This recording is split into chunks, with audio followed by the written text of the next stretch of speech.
Il n'y a aucun scénario où on arrivera à résoudre le problème auquel on est tous confrontés, puisque nous sommes tous des humains sur cette planète, quelle que soit notre position professionnelle, si on ne bouge pas les lignes. Si on ne bouge pas les lignes du côté des règles du jeu, du côté des pratiques des entreprises, des investissements, des mobilisations sociétales, etc.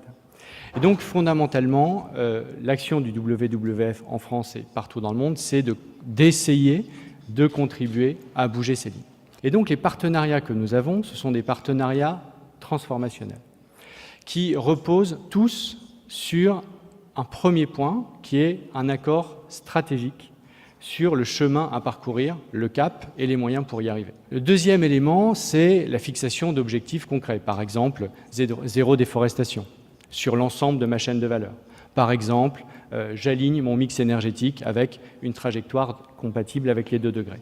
Donc ce qu'on apporte dans ce partenariat, c'est en quelque sorte l'intégrité environnementale. C'est passer d'objectifs qui sont parfois formulés par les entreprises en objectifs relatifs.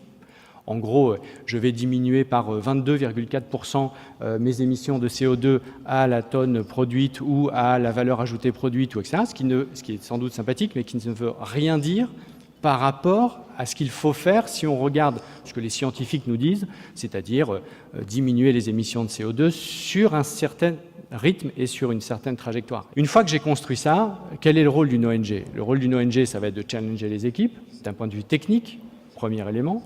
C'est aussi de mobiliser les équipes en interne, de mobiliser les parties prenantes des grandes organisations que sont les entreprises multinationales et de mobiliser, alors ça va de l'interne, ça va de l'externe sociétal, ça va des fournisseurs, ça va des clients, voilà, selon les enjeux, selon les écosystèmes.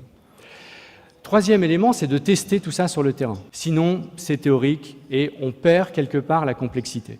Et nous, on revendique la gestion de cette complexité parce que le monde est complexe, parce qu'on est complexe, parce que nous-mêmes, nous sommes parfois incohérents. Quatrième étape, c'est co-contribuer à changer les règles du jeu. La multiplication des bonnes initiatives de terrain ne fera pas une transformation à la hauteur des enjeux.